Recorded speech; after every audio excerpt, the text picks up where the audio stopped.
back to my channel. I am Sheila Bet and this is the Sheila Bet Show. I'm sipping on hibiscus tea because it's cold.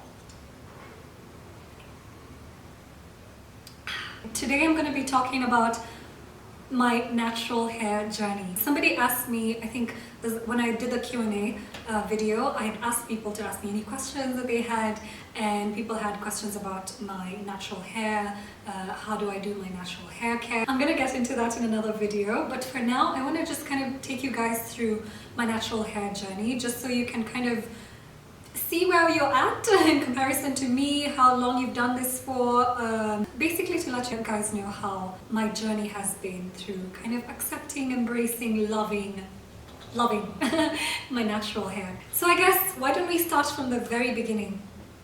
I was natural most of my childhood. Actually, I would say I've been natural all of my childhood up until I was in high school. So through primary school, I remember we always had to have our hair in cornrows or kind of braided somehow. In a sense, it was good for us because we could put our hair away and also have it in a protective style so that it stays healthy. And then if you want to kind of do fun things with your hair outside of the braiding or the cornrows, you could do that maybe on the weekends or in the holidays. Then you could have your braids, like, because most, I think, public schools, if you went to a Kenyan public school, then you probably weren't allowed to have extensions in like braids and that sort of thing. If you're gonna have it out, you have to straighten it. So either your hair is permed or chemically straightened, or your hair is blow dried and, you know, just laid all the way back. That's what was considered neat back in the day. And I guess now over time, as you grow older, as you learn more about, you know, all these ideas and where they come from, you start to realize that these were influences we got from either colonialism and what was considered to be beautiful hair, what was considered to be neat. How we were raised in a black school in Kenya, in an African country, was to kind of see our hair in its natural state, to be untidy, to be unmanageable, to be unsightly or not very proper or neat. For me, I think throughout my early primary school years, my hair was mostly, you know, in cornrows. We would get that done,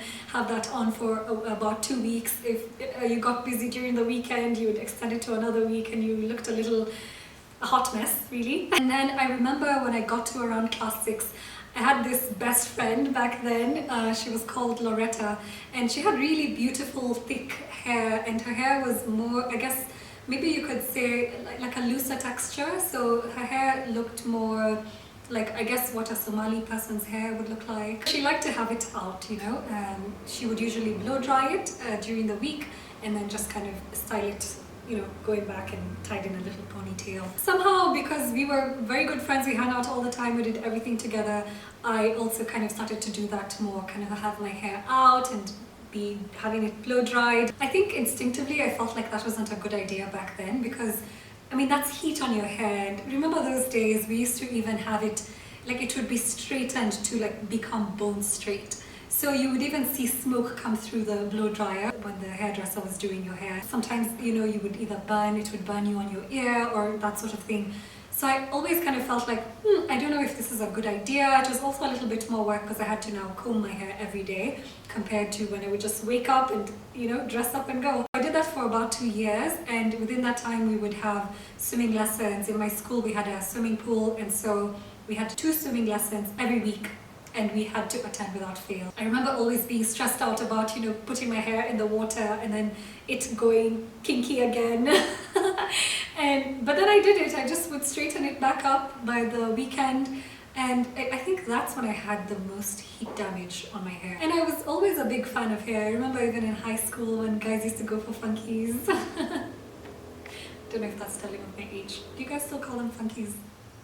Anyway, so we used to have these functions where you go to different schools and everyone used to be excited to go to meet other boys in high school, because we were all separate genders in different high schools, and girls wanted to like dress up and look pretty, and I used to do the girls' hair for funkies, so that used to be fun. I always just loved hair, but I don't think there's a time when I just didn't really take good care of mine. But I finally convinced my mom, and then I had my hair permed towards the end of high school. And all through university, my hair was straight. You're going to see pictures. I'm going to be inserting pictures in between because I went through the archives and found photos of me when my hair was straight and when I eventually went natural. I spent most of my uni life with my hair straightened, and I remember just kind of playing around with it, but at this point it was quite thin because, as you can tell, my hair, it's much thicker when it's natural and curly. That's what gives it volume, but when it's straight it gets like, it's super like very light basically. It's so like a ponytail would be this tiny.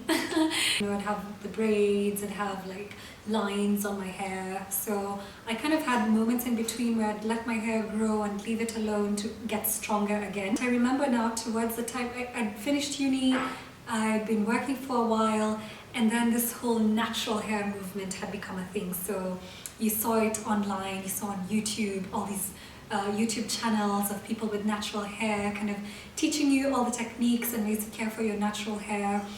There were a lot of videos I remember watching about transitioning, because I started thinking about it very slowly. And it's so funny, that cliche they say about women cutting their hair when they're changing something in their life. I feel like that's what happened to me. So, okay, backtrack a little bit. I started thinking, you know what?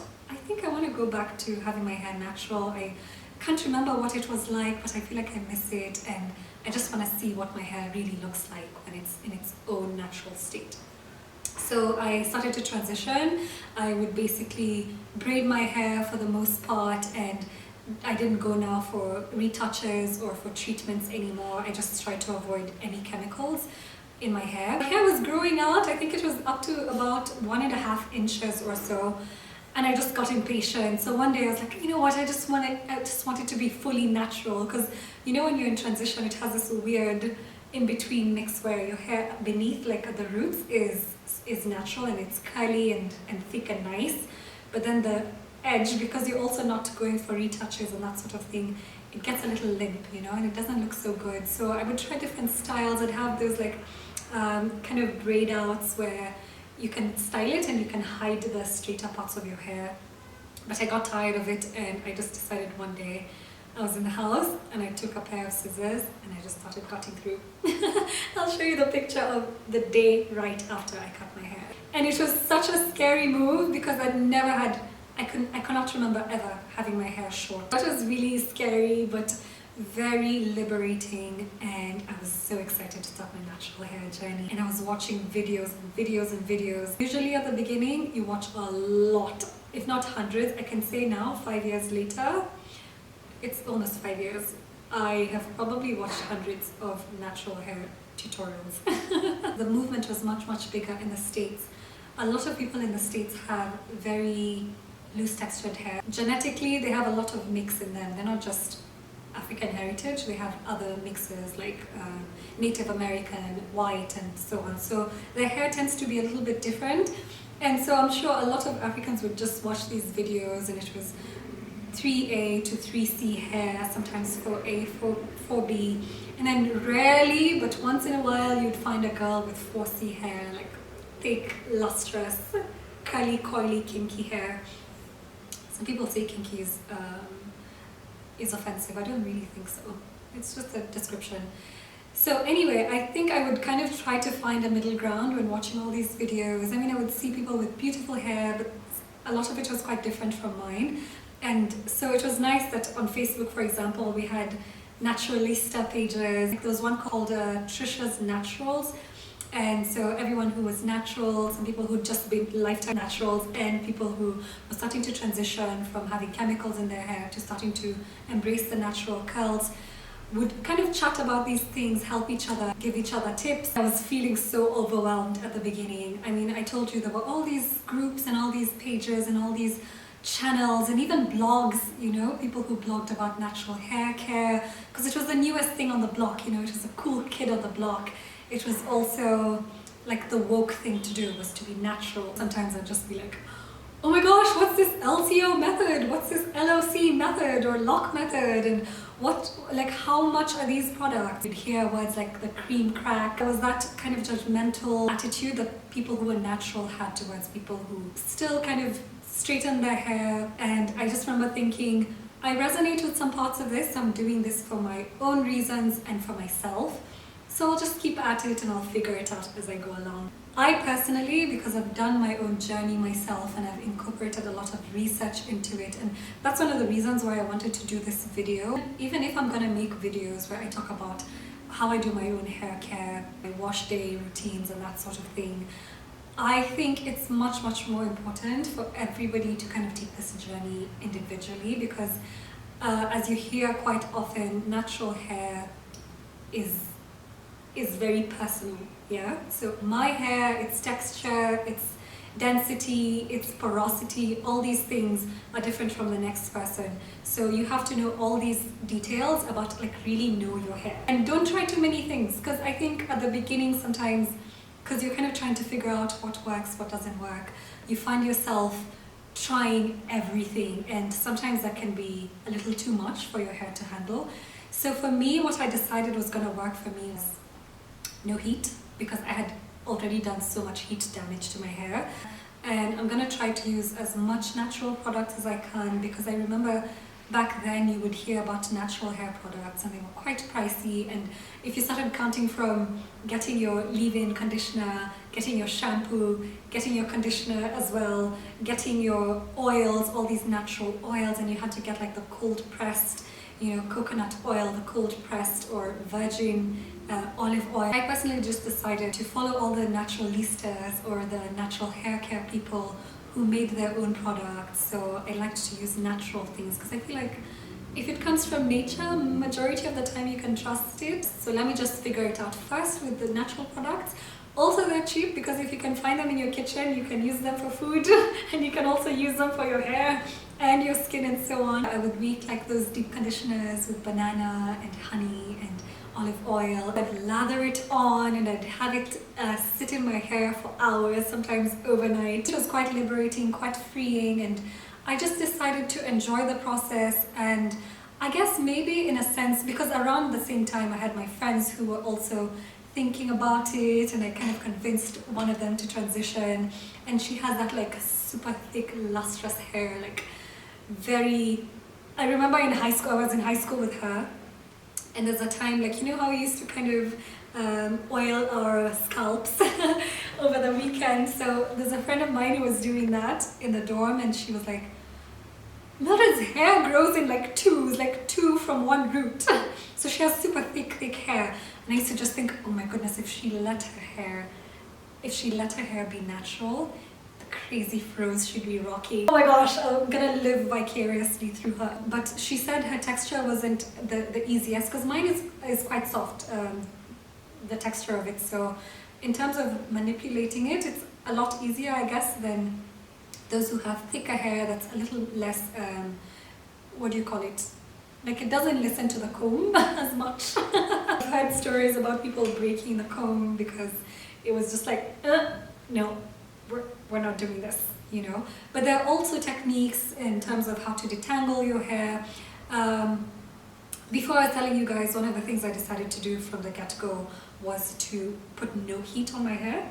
So for years I did not blow dry my hair, not once. Another thing that I decided to do was to stay away from combs or brushes, so I would always finger detangle, and I think this is a personal choice. Depending on whether it's possible for you, then I would recommend, you know, not using combs or not combing through your hair. Try to do that as little as possible. Your fingers can go through it, and they're wider than some of the combs I see people use out here. It's been 5 years now. I was looking through my journey, and I don't know, people will tell me now my hair has grown long, and sometimes I'll notice my hair has grown a lot longer than, you know, the beginning when it was like super short. But I never got into the thing of chasing length. For me, my thing has always been volume. I want thick, voluminous hair. I want it to just be like larger than life, you know? So for me, I'm more interested in keeping it healthy and keeping it strong and making it as thick as possible. In terms of styling, I would try so many things, and I remember I would do Bantu knots sometimes, and I think people with much thicker hair can pull off the Bantu knot in terms of like going outside and stuff, but mine, when you started to like braid it and stuff, it gets quite small. So I'm not really sure I would rock that look out and about like Jada did in The Matrix. but I really like the outcome. When I do Bantu knots, I quite often now, when I'm letting it kind of set in and let the curls come through, I'll usually kind of do head wraps, or I'll wear hats, which for me is fun because I like to do head wraps and do different kind of tight and different styles and stuff. So I enjoy doing that, and it's kind of my break from when I don't want to really deal with my hair. They're just ways to adapt, and as long as you're enjoying the process, it's not always fun and games. Quite honestly, if you've been natural, you know that it has its moments where the hair is just it has a life of its own. It has its own ideas of, like, if I said today I want to do this pineapple tie up, and then my hair is just like, it's just looking mad, you know? There are challenges to having your hair natural. Sometimes it means that you take a lot longer to get ready, or you have to kind of just throw on a hat. For me now, over time, because I've done this for almost 5 years now, I've also kind of relaxed on some of my stances.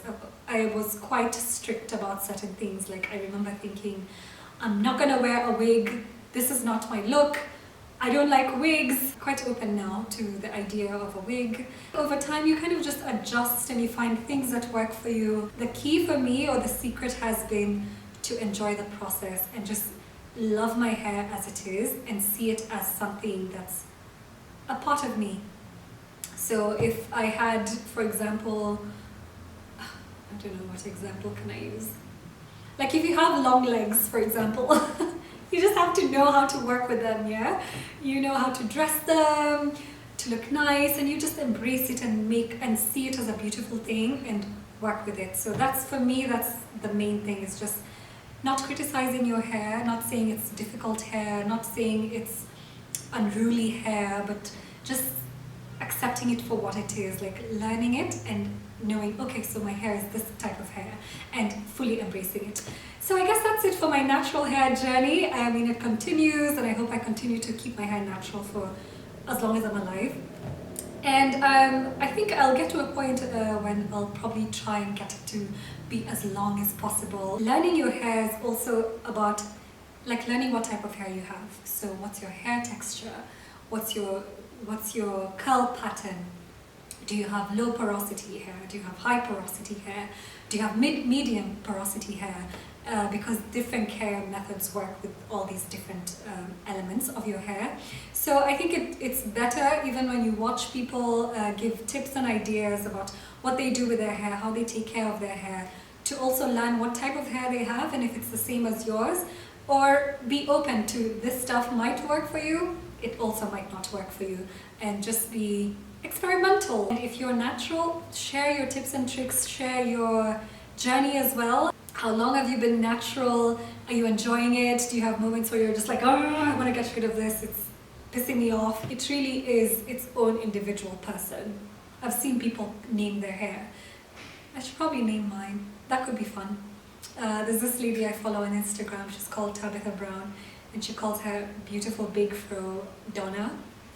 And Donna has, like, personality. I've also seen a trend of, you know, people who are on social media who shared their natural hair journey, had gone the long way, had, like, grown their hair. I've seen people, I guess, succumb and eventually, you know, straighten their hair either through chemicals or texturizing and all these other methods. Of course, no judgment to anyone, to each their own. We all have our own journeys and we all have things that we choose to prioritize. Like I said, this hair takes a while. It takes time and it takes patience and it takes a lot of work sometimes. So if you feel like that's not something you have much of, I mean, do what suits you. I've seen people who've gone and had dreadlocks because that's the most convenient hair that they could have.